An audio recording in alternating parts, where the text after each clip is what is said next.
Herkese günaydın. Şimdi biz Gökçeada köyünde kaldık en son ilkokulda. Orada okulda bahçesinde kamp kurmuştuk. Bir de köyün kahvesi var çok yakın, markete yakın. Kahveyle market zaten yan yana. İşte kahvede kahvaltımı yaptım. Şimdi hazırlandık, toplandık. Birazdan bomba gibi yola çıkacağız. Hadi bakalım. Şunlar narenciye ağaçları. Acayip güzel kokuyorlar. Çok güzel kokuyor yani. Tarif edilemez yani. Şimdi köyden yukarı doğru çıkıyoruz. Manzaramızı göstereyim size. Manzara böyle tablo gibi aynı. Yemyeşil, doğayla iç içe. Arkada da ormanlar. Bizim yürüdüğümüz yolda şu an böyle biraz ortalık kuru ama olsun. Güzel manzara bizi doyuruyor. Köyü. Şurada da hemen havalimanı var. Milas Havalimanı. Yolumuza kaplumbağa çıktı. Hem de 3 taneden. Bir tanesi burada. 2 tane de aşağıda saklanıyor. Yani kaplumbağa, yılan, yaban domuzu gibi, kirpi gibi hayvanlar çıkabiliyor. Bakalım diğeri nereye kaçtı? Yolda. Ama korkacak bir şey yok. Hatta 4 taneymiş. Burada 2 tane varmış. Bunlar yolculuk yapıyor beraber sanırım.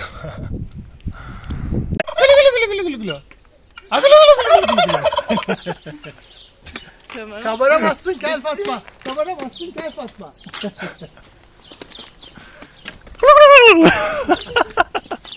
İngilizce bilmiyorsun. Bittikten sonra çektin ama.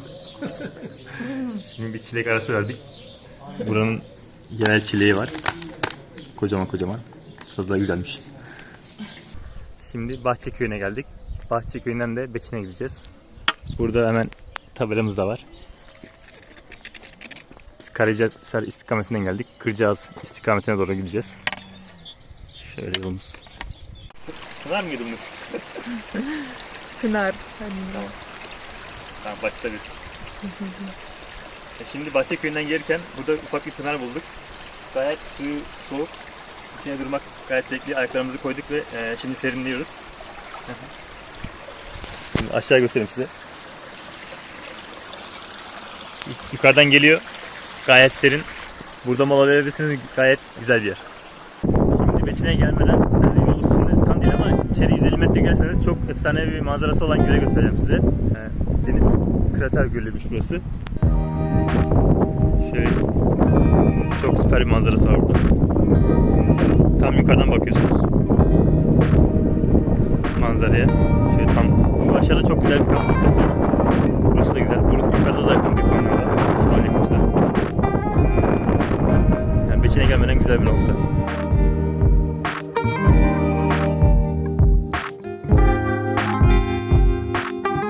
Beçin'e gelirken Karapaşa Medresesi'ni görüyoruz.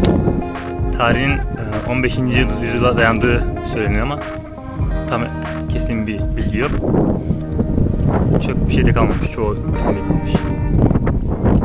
Şimdi bu bölgede bayağı çeşmeler, havuzlar, hanlar, hamamlar. Bayağı bildiğimiz tarihi bir yer. Bayağı bir eser var ama çoğu kısmı yıkılmış. Harap olmuş bir şekilde. Kısaca ben size listesini göstereyim. Şöyle 30'a yakın eser var.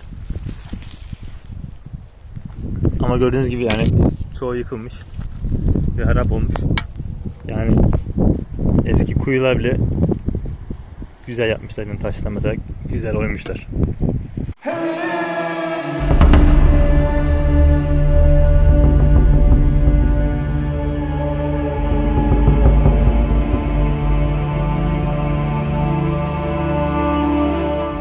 Burası da Ahmet Gazi Medresesi. Aynı zamanda burasını Milas Taşı Eserler Müzesi olarak yapmışlar. 8.30 ile 5.30 arasında gezebilirsiniz. Burada insanlar zamanında tabii Selçuklu zamanında ilim tahsil etmek için geliyorlarmış. Biliyorsunuz burada eğitim aldıkları kısımlar var, hücreler var, hücre şeklinde küçük küçük odalar yani. Medresedeki hayatı falan anlatılıyor. Burada da Ahmet Gazi'nin mezarı var. Diğer mezarında kime ait olduğu bilinmiyor. Gördüğünüz gibi intihar etmek tüm Müslüman erkek ve kadınlara farzdır gibi bir kitabesi var başında yazan. Taş eserlerden kastı burada mezar taşları var ve mezar taşlarının anlamlarını yazmışlar. Şurada size bir tanesini okuyayım mesela. Mezar taşı bu. Bir tane örnek mezar taşını bakalım beraber hep birlikte. Ölüm sana haber olarak gelir. Kabir amellerinin sandığıdır. Onun hallerine sabretmek gerekir. Ecel geldikten sonra ölüm kaçınılmaz olur. Ey dünya ile meşgul olanlar. Burada da el yazması Kur'an-ı Kerimler var ve dışı da deri kaplı. Medrese zaten ders anlamına gelmekte. Zamanında işte fıkıh, hadis gibi derslerin yanında astronomi, fizik gibi, kimya gibi dersler de verilmekteymiş. Bu türbenin gördüğünüz gibi şöyle yuvarlak yuvarlak olan kısımları testi. Bunların amacı, bu testlerin amacı hem duvarlara binen yükü azaltmak hem de akustiği sağlamakmış. Burası da Beçin Kalesi. Bilmiyorum içeri anlıyor mu? Yukarıdan çok güzel bir manzarası var, şehrin manzarası.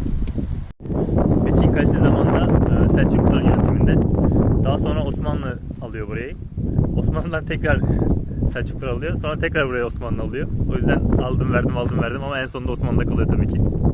Kalenin bazı duvarları böyle bayağı desteklenmiş. Hani yıkılacak gibi, keşke restore edilse. Daha güzel olur. Kalenin iç kısımları böyle.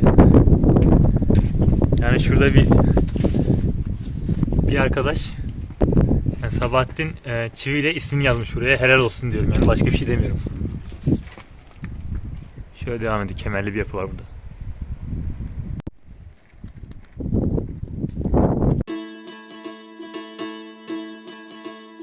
Aşağımızda da Milas var. Tabi zamanda bölgeye hakim olmak için ve bölgeyi korumak için yukarı en tepeye inşa etmişler kaleyi. Şurası tam güzel bir fırına benziyor. Aslında hamama yıkılma tehlikesinden dolayı şu an kapalı. Desteklemiş sayılır. Yani içine bir de ev yapmışlar ama zamanla yıkılmış tabii ki. Böyle sonradan yapılmış yani. İnsanlar tabii bir süre burada yaşadıktan sonra en son kalenin nüfusu 5'e kadar düşüyor yavaş yavaş. Ondan sonra da daha aşağıdaki merkezlere doğru kayıyorlar ve burada yerleşim kalmıyor. Şimdi dostlar biz Beçin'e geldik. Kalesinde gezdik bir güzel. Hamamlarını işte medreselerini falan gezdik. Bayağı güzeldi. Orada tabii 5'te geldik. 6'ya kadar falan gezdik. Hatta daha fazla gezilebilir. Ama bizim vaktimiz sınırlı olduğu için o kadar gezdik. Şimdi bundan sonra isterseniz Milas'a gidebilirsiniz. Bir arkadaşım Milas'a gitti. Orada otelde kalacak.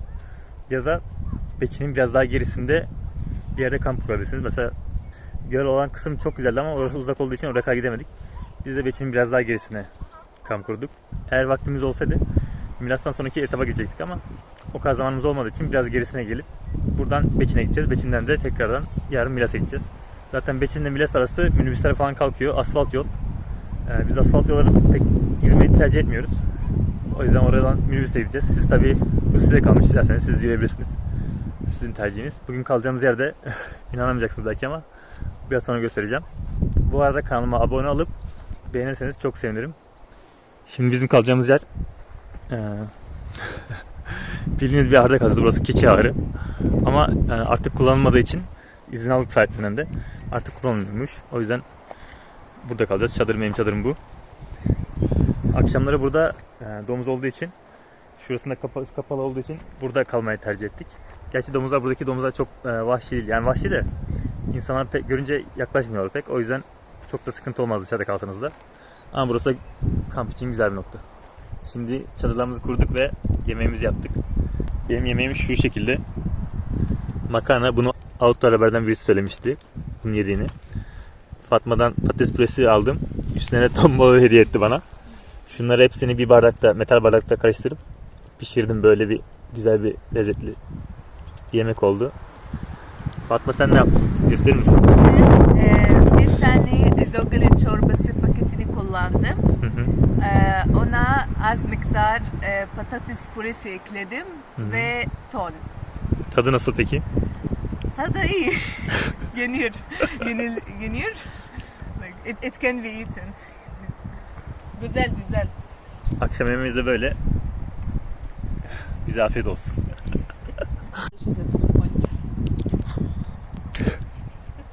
Beğendin mi yemeğini? Süper. Videomu izleyip beğendiğiniz için teşekkür ederim. Bir sonraki videoda görüşmek üzere.